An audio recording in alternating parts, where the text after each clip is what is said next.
Здравствуйте, дорогие друзья! Продолжаем наши с вами прогулки по городу Львову. И сегодня я поднимаюсь по улице Коперника от главпочтамта, от дворца Ассолинеум, можно так его назвать, от здания Ассолинеум, о котором рассказывала в первом ролике. Иду вверх. Вот здесь голубенькое такое здание, это небольшой музей. Я в нем никогда не была и так точно даже не знаю, что в нем внутри. Здесь вот с правой стороны у нас школа, которая прилепилась, можно сказать, к дворцу Сапегов. Кому интересно, поищите у меня на канале, у меня есть ролик на тему этого дворца и его истории. Но вот тут вот, посмотрите, забиты окна, подперты такими какими-то балками. Вот покажу вам немножко, как выглядит фасад этого дворца.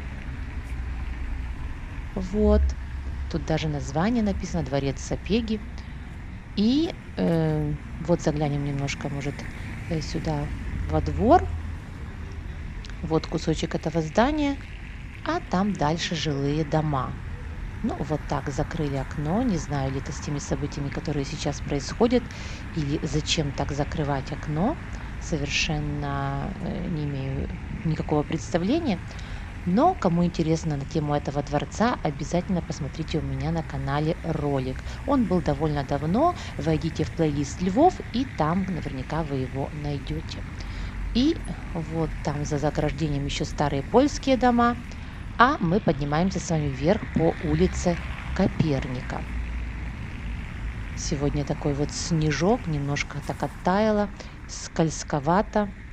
Ну, вот здесь вы видите старые польские жилые дома, и их отделяет от такой довольно-таки интенсивной улицы широкий зеленый, такой сказать, мини-парк. И такая широкая зеленая полоса. Вот так выглядит улица Коперника. Иногда показываю вам парадные во Львове с деревянными лестницами, но они довольно неухоженные, и нету представления, как они выглядели раньше. А на примере вот этого парадного показываю вам, как эти лестницы выглядели раньше. Вот такие они мастикой напастованные, блестящие, немножко скрипящие. И это дает такое, ну, как сказать, чувство уюта. Даже видите, там как пролеты выполнены вот здесь, как паркетной такой, ну, как сказать, елочкой. Продолжаем подниматься вверх по улице Коперника. Здесь у нас мы прошли дом учителя. Показываю вам дома. Это мы уже подошли к самому верху, к концу этой улицы. Дальше будет улица, сейчас она называется улица Бандеры. В советское время это была улица Мира, а в польские времена, мне кажется, она была улицей Сапеги. А улица Коперника будет продолжаться вот откуда вот сейчас идут машины, вот она туда пойдет еще улица Коперника немножко вперед. И мы как раз с вами направляемся в эту сторону. Туда не пойдем, в сторону улицы Сапеги, а пойдем с вами по улице Коперника. Как видите, здесь так же, как и в большей части города, мостовые вымощены такой старой польской брусчаткой. Она немножко такая шумная, но если она так полирована, то она немножко меньше шумит, чем такая, которая вообще такая шерсткая и не полированная. И это также имеет свой какую-то такую атмосферу дает городу.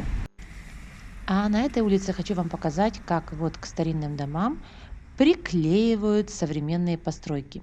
Этот дом не знаю, как будет выглядеть потом, но этот построили, как вы видите, его тоже сюда влепили, но не скажу, чтобы его отделка, облицовка слишком хорошо вписывалась вот в атмосферу этих уютных польских переулочков. Посмотрите, какие они, как сказать, действительно другого слова не найдешь, как уютные. Если еще представить себе, когда здесь цветут деревья и растут цветы, вообще красота. А мы сейчас с вами идем, и я хочу обратить ваше внимание вот на эти окошечки, которые сейчас, вот видите, они как бы в некоторых местах даже забиты, в некоторых местах вот так вот зияют дыры. Что же это такое? А через эти окошечки раньше, как сказать, сгружали уголь на зиму. Это окошечки в подвалы, туда, в такие помещения, где зимой держали уголь, поскольку квартиры в этих домах отапливались кафельными печами на уголь. Ну и вот сюда завозили и так вот ссыпали. А люди потом с ведерками, с какими-то там кошелками ходили и приносили этот уголь уже маленькими порциями в квартиры. Видите, иногда эти окошки выше, иногда ниже. Вот уже отреставрированная брама. Ну, здесь какое-то, наверное, учреждение, какая-то фирма. Вот.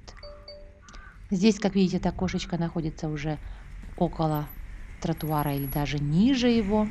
Но все зависит от дома. Идем с вами дальше. Здесь уже, видите, брусчатку заклеили асфальтом. Вот как оно выглядит, все дыры в асфальте. Вот, конечно же, когда брусчатка, оно немножко лучше. Но все зависит, брусчатку тоже нужно перекладывать время от времени. Все нуждается в ремонте. Ну, вот здесь вот так вперемешку асфальт с плитами. Вот такой обычный львовский дворик. А мы выходим с вами этим переулочком к улице Витовского. Раньше она называлась улица Дзержинского. Вот, посмотрите, какая отреставрированная брама. Здесь жители, видно, постарались.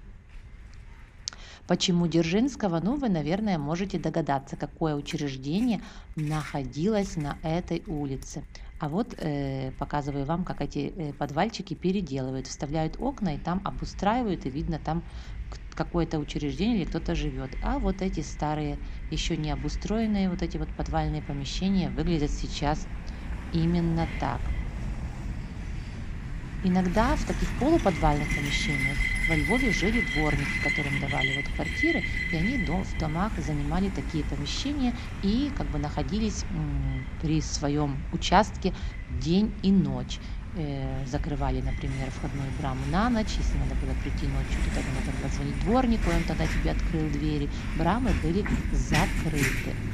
Разные были предназначения вот таким помещением. Конечно же, вот с такими окнами это уже не подвальные помещения на уголь. Вот в таких как раз проживали люди. Здесь нормальные окна. А вот сюда вот загружали уголь. Вот. Сейчас эта улица, как я сказала, Витовского, Дзержинского, а во время Польши она называлась улицей Пеўчынска, потому что в конце ее были пеўчынские ставы, то есть там были озера, люди катались на лодках. Сейчас это трудно представить, потому что эти озера засыпали, там уже ничего нету. А если посмотреть на старые открытки города Львова, то эти озера там присутствуют. Так меняется город со временем. Вот здесь тоже новый дом, который встраивали, наверное, в советское время, но он так немножко сюда как бы вписался. Давайте зайдем во двор и посмотрим, как выглядят львовские дворы. Здесь еще положили, видите, брусчаточку очень мелкую. Вот. И вот такой вот дворик. Обычно между двумя улицами во Львове такой как бы присутствует двор, где люди садят деревья, можно выйти.